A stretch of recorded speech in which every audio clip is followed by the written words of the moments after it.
राम राम। जय माँ भारती, जय छत्तीसगढ़। आप सबका मेरे YouTube चैनल सच्चे साक्षात्कार में हार्दिक अभिनंदन एवं स्वागत है।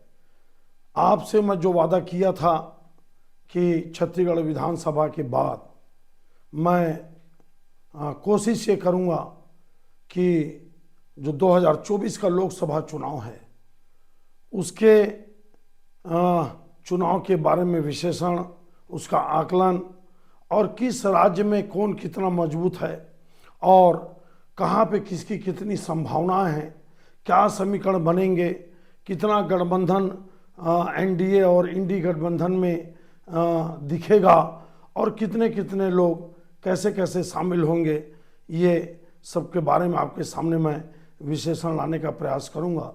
हालांकि ये बहुत कठिन काम है मेरे लिए। जितना मैं छत्तीसगढ़ राज्य के लिए कर सका और जितना सटीक अनुमान और आकलन और विश्लेषण कर सका, वो लगता है कि लोकसभा के बारे में मेरे को बहुत ज़्यादा कठिनाई आएगी, लेकिन फिर भी मैं आप सबके समर्थन, सहयोग और प्रेम से ये कोशिश करूंगा कि मैं आपके सामने लोकसभा का भी शानदार विश्लेषण और आकलन लेकर प्रस्तुत हूं। और मैं आपको अपना व्यक्तिगत अनुभव बताता हूं। कई सालों से मैं हिंदुस्तान और दुनिया की राजनीति पर अपना बेबाक राय और अपनी जो अनुभव है उसको स्थानीय लोगों के बीच में रखता आया। चैनल के माध्यम से अभी उपस्थित हुआ हूं। तो आज मैं शुरुआत करता हूं। ये आपका जनवरी का माह है।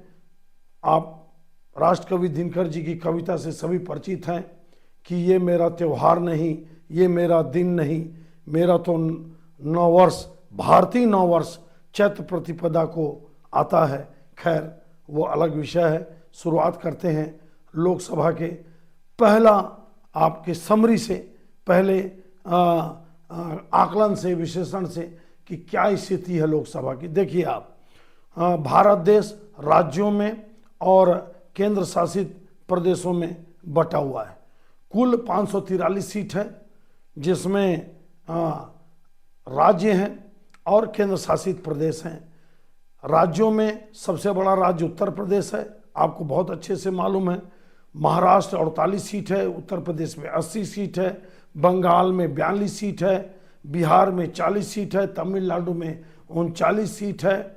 कुछ बड़े राज्य में जो बता रहा हूँ। इसी तरह से आपका 26 सीट गुजरात में है, राजस्थान में 25 सीट है, मध्य प्रदेश में 29 सीट है, हमारे छत्तीसगढ़ में 11 सीट है, आपके आंध्र प्रदेश में 25 सीट है, कर्नाटक में 28 सीट है, आपका आसाम में 14 सीट है। कुल नॉर्थ ईस्ट में 10 सीट है अगर असम को आप अलग करते हैं तो। और यूनियन टेरिटरी में जैसे दादर, नगर हवेली, लक्षद्वीप, दमन एंड दीप, चंडीगढ़, ऐसा आप मिला लो तो इनके पास एक एक सीट है। दिल्ली जो अर्ध राज्य की सीमा में उसमें आता है, परिभाषा में 7 है। आपका पुडुचेरी, वहाँ पे भी मेरे ख्याल से 1 या 2 सीट है। इस तरह से आप मानिए आप 543 सीट है और 2 सीट नॉमिनेट होते हैं राष्ट्रपति महोदय के द्वारा। अब महोदया करेंगी हमारी द्रौपदी मुर्मू जी। 543 सीटों पे इलेक्शन होना है।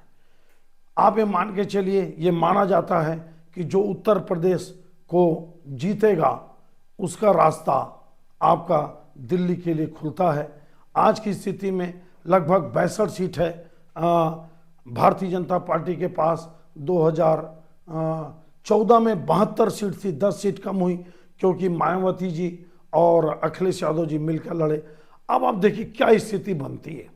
स्थिति ये बनती है कि अगर नॉर्थ, वेस्ट और ईस्ट, ये 3 अगर राज्यों को मान लिए, 3 इलाकों को अगर माना जाए तो इन 3 इलाकों में भारतीय जनता पार्टी बहुत मजबूत है। 2019 में थी बहुत मजबूत। और साउथ में कमजोर स्थिति में भारतीय जनता पार्टी रहती है। लगभग 132 सीट है साउथ इंडिया में। साउथ इंडिया में आपका तमिलनाडु, आंध्र प्रदेश, तेलंगाना और केरल। वहीं इस बार जो स्थिति बनती है इंडी गठबंधन कहाँ पे अपना ताकत देखता है। उनको ये लगता है कि ममता बनर्जी जी बंगाल में बीजेपी को रोक देंगी, अखिलेश यादव जी और मायावती जी मिलकर शायद उत्तर प्रदेश में रोक देंगे, बिहार में आरजेडी और नीतीश कुमार जी मिलकर रोक देंगे, और आपको पता है मध्य प्रदेश में कोई बहुत ज़्यादा विपक्ष के लिए है नहीं। लगभग 186 सीट ऐसी है जहां पे कांग्रेस और भाजपा का डायरेक्ट फाइट होता है।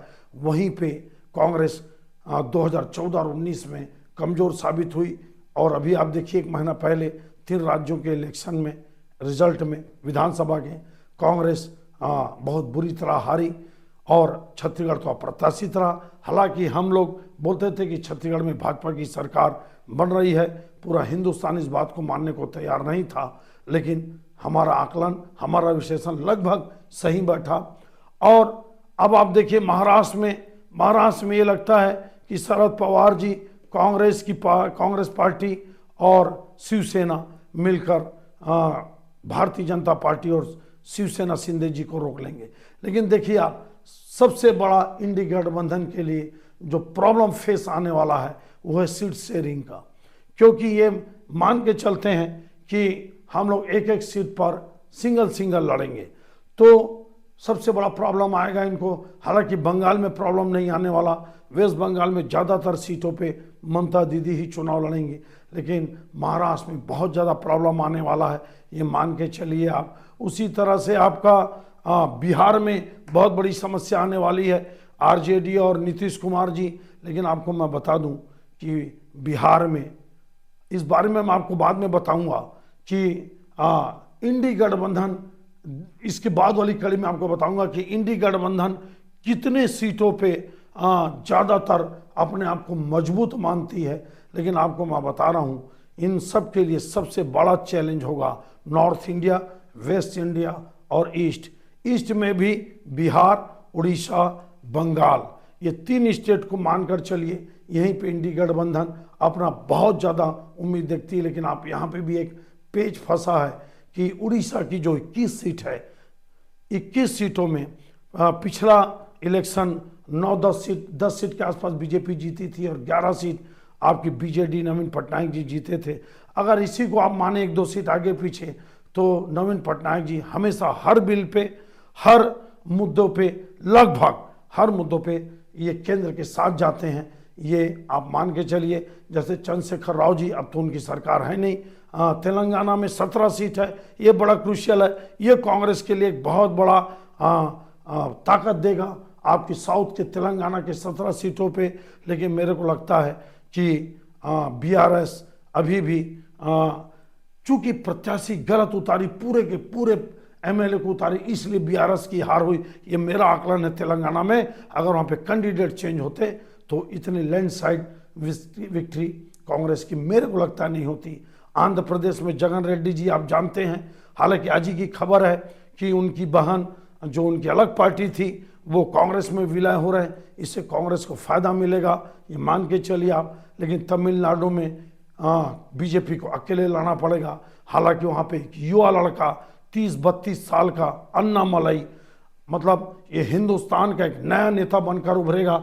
जैसे मैंने हेमंत विश्व शर्मा के बारे में 4 साल पहले बोला था कि हेमंत विश्व शर्मा जी हिंदुस्तान के एक नए लीडर बन रहे हैं अमित शाह जी, योगी जी के बाद, और आप उसमें अन्नामलाई जी को भी जोड़ लीजिए। केरल में बीजेपी की संभावना फिर नहीं दिखती।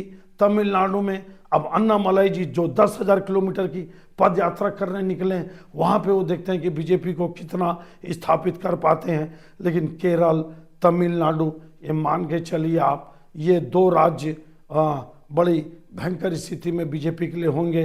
पश्चिमी उत्तर प्रदेश की कहानी आपको मैं बताऊंगा कि कैसे 7 जिले और लगभग 36 सीट में बीजेपी कैसे बुरी तरह फंसती है, और वहाँ पे अगर इक्वेशन अगर नहीं बना लोकल पार्टी के साथ, खासकर आपके चौधरी जी के पार्टी के साथ, जैन चौधरी जी के पार्टी के साथ, बीएसपी के साथ, तो क्या संभावना बनती है। बाकी गुजरात, राजस्थान, मध्य प्रदेश, छत्तीसगढ़, ये मान के चलिए आप, ये जो 4 स्टेट है, यहाँ पे तो बहुत ज़्यादा संभावना मैं कांग्रेस की अभी भी नहीं देखता। हालांकि राहुल जी की भारत जोड़ो यात्रा का जो दूसरी पारी है नॉर्थ ईस्ट से चालू होने वाली है और वेस्ट को जाने वाली है, उसका कितना प्रभाव पड़ेगा ये देखने वाली बात है। कर्नाटक में कांग्रेस की सरकार बन गई, लेकिन आपको मैं फिर बता रहा हूँ सरकार बनना अलग बात है। जैसे 2018 में छत्तीसगढ़, मध्य प्रदेश, राजस्थान में कांग्रेस की सरकार बनी, लेकिन लगभग पूरी सीटें भारतीय जनता पार्टी लोकसभा में जीत गई। कर्नाटक में जेडीएस के साथ जो गठबंधन हुआ उसमें ओक्कालिंगा और लिंगायत, ओक्कालिंगा की पार्टी मानी जाती है जेडीएस की, देवेगौड़ा जी की, और लिंगायत की पार्टी बीजेपी को मानी जाती है। अदर्स ओबीसी और अन्य जो अल्पसंख्यक मुसलमान समाज है ये कांग्रेस के साथ है कर्नाटक में। लेकिन आपको मैं बता रहा हूँ कर्नाटक में जो विधानसभा का रिजल्ट देखने को मिला वो लोकसभा में बिल्कुल बदलेगा, ये मान के चलिए। लेकिन ये अभी समरी है, मान के चलिए आप भारतीय जनता पार्टी को बहुत बड़ा प्रॉब्लम साउथ से फेस होने वाला है, और अगर प्रॉब्लम आएगा तो पश्चिमी उत्तर प्रदेश से आएगा, और प्रॉब्लम आएगा तो पूर्वी उत्तर प्रदेश से आएगा। बंगाल से 18 सीट थी भारतीय जनता पार्टी की, क्या भारतीय जनता पार्टी उसको रिटेन करेगी? जब 3 एमएलए थे और उसके 17% वोट थे, फिर 40% में जम करी भारतीय जनता पार्टी, और लेकिन विधानसभा में 38% में आ गई बंगाल में। अब क्या स्थिति बनेगी? क्या 40% से ऊपर वो उसका वोटिंग परसेंटेज बढ़ेगा? ये देखने वाली बात है। लेकिन आपको मैं बता रहा हूँ और आपसे निवेदन करता हूँ कि मैं अपने तरीके से बोलता हूँ, ये मेरा अपना एक तरीका है, इसमें कमियां भी होंगी, खामियां भी होंगी, आपकी नाराजगी भी हो सकती है, लेकिन मेरा जो तौर तरीका है उसको मैं जारी रखूंगा, क्योंकि यही मेरा एक स्टाइल है या मेरा एक तरीका है जिसको मैं बदल नहीं सकता। भारत के बड़े बड़े पत्रकार, बड़े बड़े एनालिस्ट वो बहुत सुलझे हुए लोग हैं, महान लोग हैं, बहुत जानकारी लोग हैं। मैं तो एक बहुत छोटा सा आदमी हूँ, बहुत छोटा जानकारी है मेरे को, उस आधार पे मैं आपके सामने अपनी बातें लेकर आता हूँ। उम्मीद करता हूँ कि ये जो हिंदुस्तान के 2024 के लोकसभा जो प्रभु राम के प्राण प्रतिष्ठा के बाद शुरू होगा, राम राज्य आने के बाद शुरू होगा, इसका कितना फायदा किसको मिलेगा और कितना नुकसान किसको मिलेगा, ये भी एक आकलन का विषय रहेगा, बहुत बड़ा विषय रहेगा। लेकिन मान के चलिए प्रभु राम के प्रति आस्था पूरी दुनिया को है, सभी दलों में है। कुछ दल को छोड़ दो आप, डीएमके को, आपकी अखिलेश यादव जी की पार्टी को और आरजेडी को, ये 2-4 दलों को आप छोड़ दो, बाकी मेरे को तो नहीं लगता कि हिंदुस्तान की कोई पार्टी प्रभु राम को ना मानती हो। इनके भी कुछ नेता मानते होंगे, मैं नहीं जानता, लेकिन जो राय है मैं आपके सामने रखता हूं और आपको बताता हूं मैं कि स्थितियां जबरदस्त होंगी। आज 2019 में 303 सीट थी भारतीय जनता पार्टी की, कांग्रेस की 52 सीट थी। उसके बाद क्या स्थिति बनेगी? 350 की 51 के आसपास एनडीए था, क्या एनडीए की सीट बढ़ेगी घटेगी? कांग्रेस की सीट बढ़ेगी घटेगी? ये आप मेरे अगले एक एपिसोड में आप ध्यान से सुनिएगा। आप से एक निवेदन करता हूं मैं, अभी तक मैं छत्तीसगढ़ के बारे में बताया, एक सीट के बारे में शानदार सटीक विश्लेषण का प्रयास किया और आप सबके सहयोग से लगभग सही भी निकला। आप सबसे निवेदन है कि आपके जितने रिश्तेदार, नातेदार अन्य प्रदेशों में रहते हैं, वहां पे आप मेरे इस चैनल को आप सेंड करिए, फॉरवर्ड करिए और उनसे निवेदन करिए कि सब्सक्राइब जरूर करें और बेल आइकॉन को 2 बार दबाते जाएं ताकि उनको मेरा नोटिफिकेशन लगातार मिलता रहे। और देखिएगा आप हिंदुस्तान की लोकसभा चुनाव का जो 2024 अप्रैल मई में होने वाला है, संभावना उसी की है, उसमें मेरा आकलन कैसे बैठता है एकदम सटीक बताऊंगा आपको मैं कि किस स्टेट में भारतीय जनता पार्टी को कितनी सीट मिलेगी, क्षेत्रीय दलों को कितनी मिलेगी, कांग्रेस को कितनी मिलेगी, क्या संभावना बनेगी, और रिजल्ट से मिलान करिएगा। ये मेरा आत्मविश्वास बोलता है, ये मैं घमंड से नहीं बोलता। मैं जो 30-35 साल से जो राजनीतिक जीवन जीता हूँ मैं, ये मेरा शौक है, ये मेरा अपना एक तरीका है।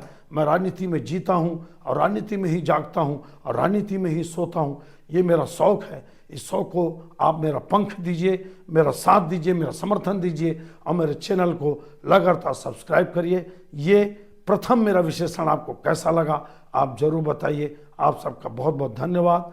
जय हिंद, जय भारत माँ, जय छत्तीसगढ़।